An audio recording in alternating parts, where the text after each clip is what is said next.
Haunted house workers of Reddit, what's the worst thing you've witnessed? A few years ago I ran a haunted house at our local rec center. The gym was sort of the grand finale and it was set up like a giant indoor cemetery. A lot of families went through the haunt and the kids were horrified by the zombies. A lot of kids would just be losing their minds when they got to the exit. But because I'm a jerk, the exit was fake. It was one of those heavy metal doors with the push bar on it. It led to another part of the building but it looked like an exit. So I put a sign on it that said "Thanks for coming. Please exit quietly." So the kids would be freaking out and the same thing would happen over and over. The parents would say "It's okay. It's over. Look, see, it's the end," and the kids would be relieved and they would run for the door. They'd push it open and Leatherface would blast his chainsaw right in their face.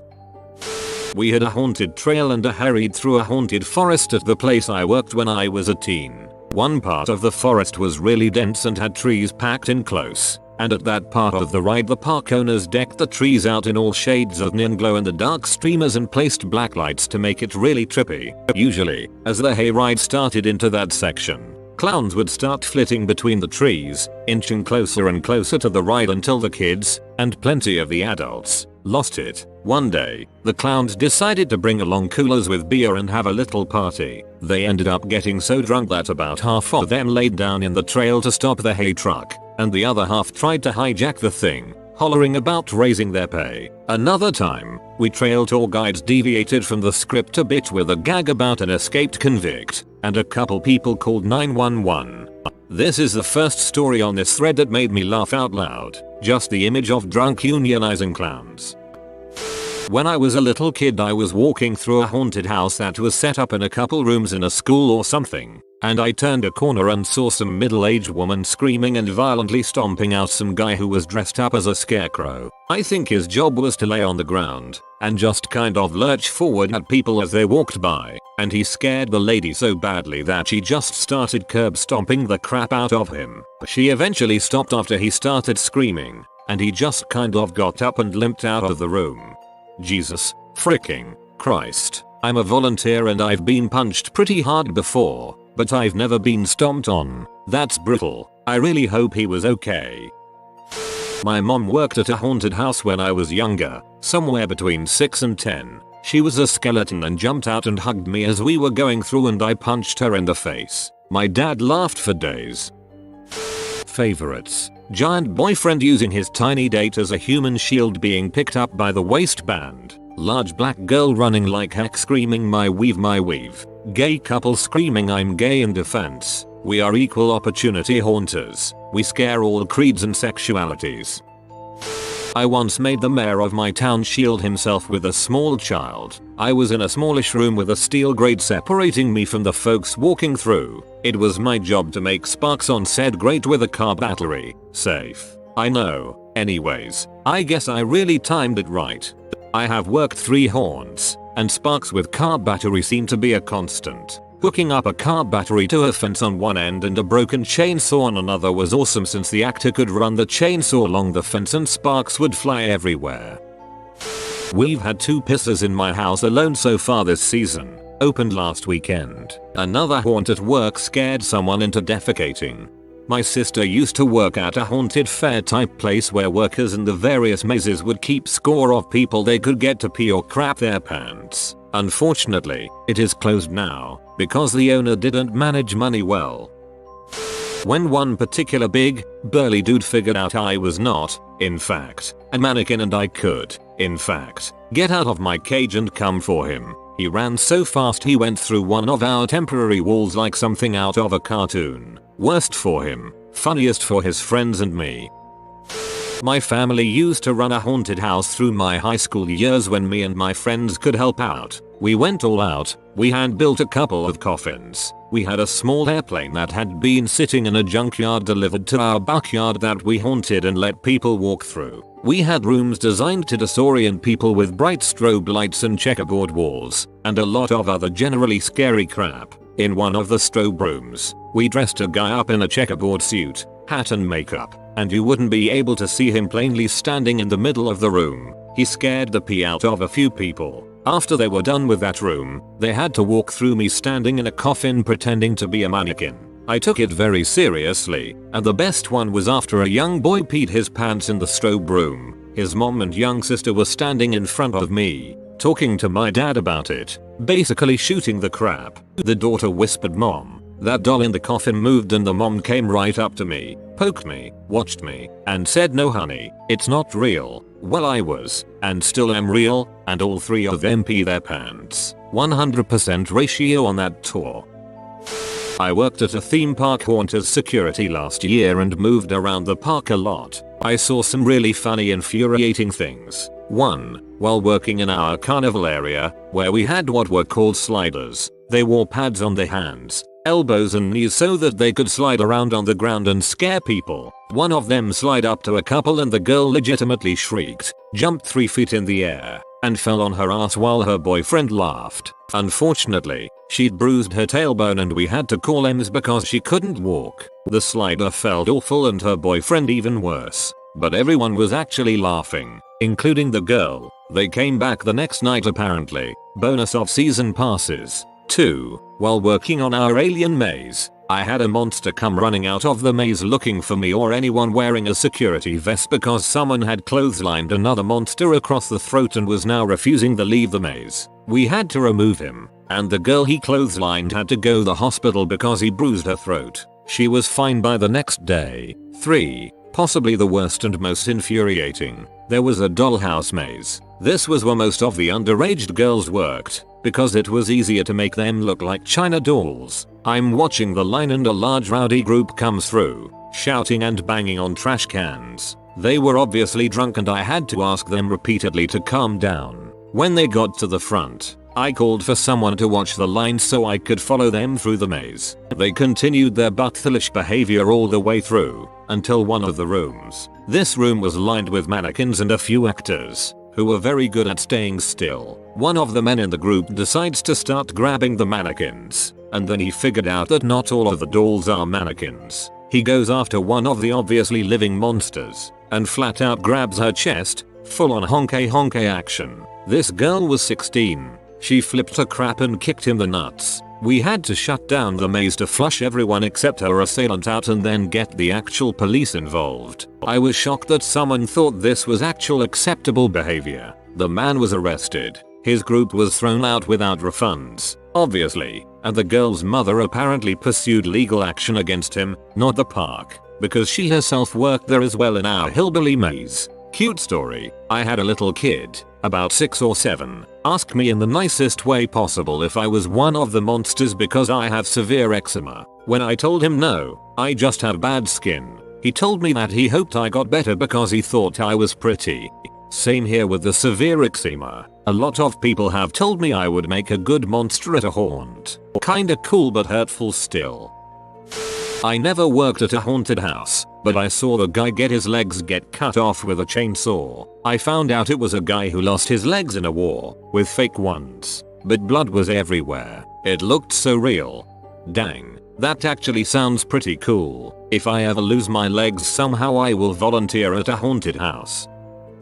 I volunteered for a local haunted house one year and made a girl pee herself. Literally all I did was stand right on the other side of the door and put on the evilest grin I could conjure up. I was dressed as some kind of crazy blood-soaked mailman or something. They didn't give me any lines or directions. They basically just told me to be scary. So, some poor girl walked in, held in the arms of her boyfriend, and upon seeing me she screamed so freaking loudly and just wet her pants right there. Her boyfriend just kept pushing her through my room and into the next. It was an interesting experience.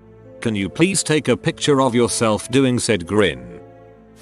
I was working at a haunted house at an amusement park near my hometown and I was cast as victim. So one night this couple passes me and the one of the actors comes running at me, so I start to scream bloody murder. The look on the boyfriend's face was of utter terror. He picked his girlfriend up and swung me over his shoulder and ran us out of the area and almost past the front gate. Security had to block his way, then reason with him to put us down. Far better than all the other boyfriends who ditch everyone. I have 2 stories. Context. I'm a small girl pretending to be a dead little girl in a little girl's bedroom, and there is a bed smack in the middle of the room. The people have to walk around in a U fashion. In training they said don't get raped. 1. I'm alone in my room frozen in the corner when some big gangster looking 6-foot guys come into the room. I remain frozen in the corner and this guy yells back to his friends, yo, there's a MF bed in the room. Before I even move he has jumped as high as physically possible into the air to jump on this bed. The bed was a piece of wood with a sheet on it. He bounced off the wood right and his friends begin laughing hysterically, and so do I. All I hear is, man, you're so dumb, even the monster is laughing her ass off at you. 2. I'm in the same corner of the room frozen when a person pushing another person in a wheelchair walks in. I stay frozen and assess the situation. The person in the wheelchair looks mentally able and I start to think, man, it would suck if I came to a haunted house and nobody scared me because I was in a wheelchair. So I waited for them to pass me and slowly crawled across the floor towards the person in the wheelchair. Jump up and yell. The person in the wheelchair looks at me sarcastically like, really? But the person pushing the person in the wheelchair took off at top speed, and before I could yell out they ran through the curtain at the end of the hall. Well, past that curtain the hall changed directions. But that person obviously had no way of knowing that, so they slammed the person in the wheelchair into the wall. I ran to go help, but before I could get there they were gone. One time 2 really drunk guys went in and started harassing one of our actresses in a cage. The owner, a cop, and a 6 feet 5 inches guy with a spiked club went in to get them out.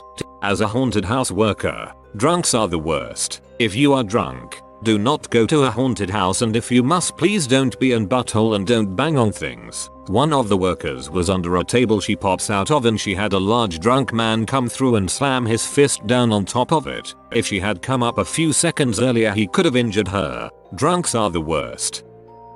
When I was 17, I was working in one as a scarecrow. Many people didn't know I was real because I only scared 1 out of every 10 people or so. I saw a bachelorette party come in. They all had matching green tuba tops. I jumped out and screamed at the third woman in line. Out of 8 or so, she jumped and screamed so bad that her breasts popped out of her shirt. She fell down against a wall and sat there for a moment, not realizing her breasts were out. One of them said, Sarah, look down. She quickly looked down, blushed, and fixed her shirt. And that, ladies and gentlemen, was the first pair of tea I'd seen in my life.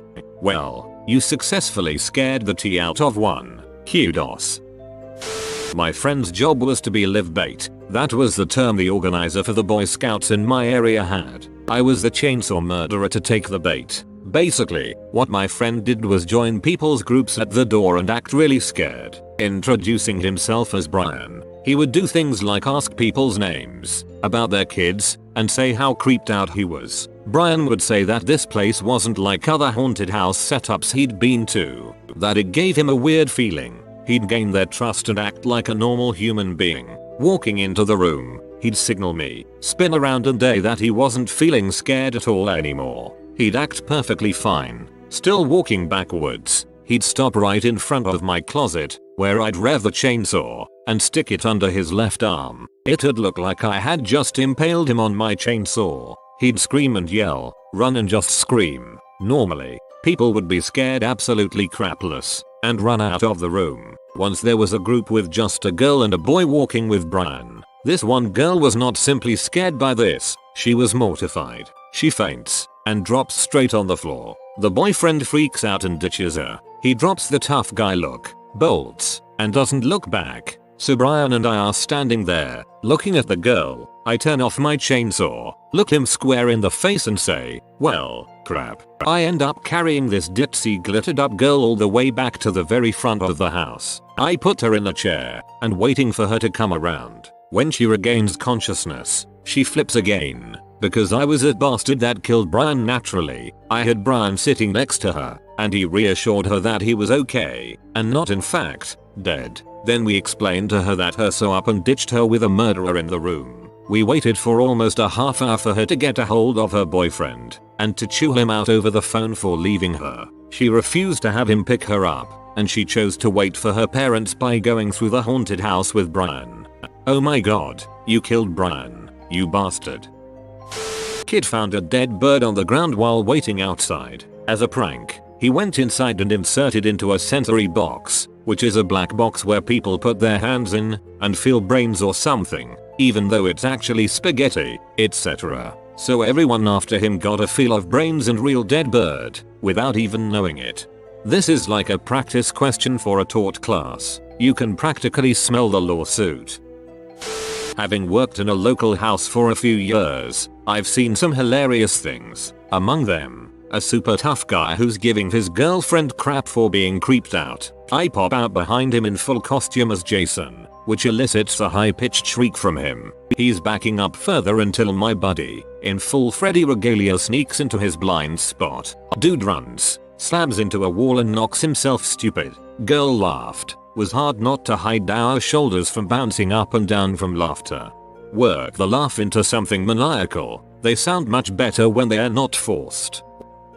I was dressed as a vampire and standing in a coffin. When people would come around the corner, I would jump out and scare them. A woman came through and I jumped out. The woman lets out this piercing scream and jumps backwards. She hit the wall so hard she dented it pretty badly. She kept screaming and wouldn't stop. She was hyperventilating, crying, on and on. I was afraid to approach her and make it worse. I had to completely drop character and tell one of the guests to go get an uncostumed worker to assist her. Someone comes, gets her calmed down. She even talks to me and finally laughs about it. She leaves and I'm so relieved she was okay, but it really shook me up. 30 minutes later, she comes back. I don't jump out of the coffin. I just walk out and say, "What are you doing here?" She gets this embarrassed look on her face and says, "I had fun." Looking back on it, the funniest part were the looks on the faces of the people behind her in the line the second time. To them, this vampire just walks out of a coffin and gets all bossy with some random woman. Former Universal's Halloween Horror Nights led here. People get fricked up. I saw someone OD right in front of me. I've had others just freak out and fight the characters. Some drop into a corner sobbing and have to be carried out. Depressants, hallucinogens, etc. Cocktails for these dehydrated people and introduce them into environments meant to disorient and frighten you. It's like the 4th of July for users. Not personally witnessed, but here's my story. About 6 years ago I worked at a haunt in North Carolina. In one part of the trail, there were body bags that contained mannequins, except one that had a co-worker inside. He freaked out a lot of people, but one group came through, drunk and high, got really freaked out and beat him pretty badly. He got sent to the hospital, they got sent to jail. I was a walk-around character at Six Flags one year. At night, I dressed as a scarecrow. For the record, I was terrifying, and walked around the park, freaking people out. One night, not 20 minutes into my shift, I found a few high school kids to run up behind. As I got close and they started to scream, I got doused with ice water. Keep in mind, it was late October in Louisville, so it was around 40 degrees. I expected to find some PS kid when I turned around. It was a teacher that was chaperoning a field trip. I asked her why she did it. She said, "You were about to scare those kids." Freaking crap. We had security escort her to the front of the park and her group was asked to leave. I got to spend the rest of my night drinking hot chocolate in the dressing room with Tweety Bird. Well, this happened to me as a visitor to a haunted house, not a worker. We had made it all the way to the final room. We knew it was the last room because it let out right by the line we stood in to enter the house. It was all black and white checkered walls with strobe lights, and a guy, also in black and white, with a chainsaw chasing people out. I was the first to enter, sufficiently terrified from the rest of the house at this point. Chainsaw dude must have noticed my apprehension upon entering the room because he went right for me. I screamed and sprinted for the exit door, which of course was painted like the rest of the room. At full force I hit what I was hoping was the door. It wasn't. I did a full speed face plant into a very solid wall, put my front teeth through my lip, howled in pain and started crying. All my friends had exited out of the actual exit, so it was just me and Chainsaw Dude. I thought that was it for me. As he got closer, he saw that I was hurt, not just screaming in terror. So now Chainsaw Dude puts his chainsaw down and carries me out of the house, past all the other people in line waiting to enter, to the medical staff. I can only imagine what everyone in line thought as one of the monsters was carrying this screaming, crying, bloody kid out of the place. I like to think it put them all a little more on edge as they approached the entrance.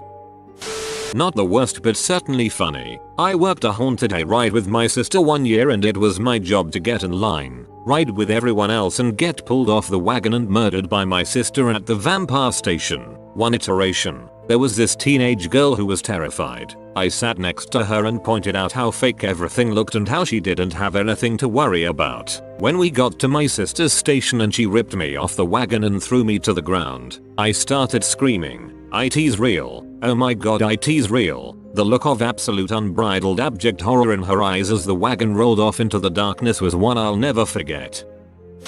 I played a zombie in a strobe light hallway along with someone else. He was in a straitjacket and would violently hit the chair against the wall while he was sitting down on it, and I would just stare at people as they walked by because I have been told that I had a really creepy smile with zombie makeup on. One of the groups that walked through was around 5 elderly folk. After my hallway partner did his jump scare, an old guy from that group started laughing. Then he saw me, laughed even more, but started coughing violently. He leaned against the wall, grabbing his chest, while he slowly fell towards the ground. My hallway partner and I just stood there in shock, frozen, not knowing what to do. I wasn't sure if I should call 911 or what. His friends weren't helping him, but a couple of seconds later, he gets up, points and laughs at us. Old people are awesome. You have been visited by the science doggo. Upvote now and you will get high grades and good results within the next week. If you are new to the channel, you can subscribe. I publish new videos every day. Until then, check out another video, or don't. Either way, have a great day you magnificent people.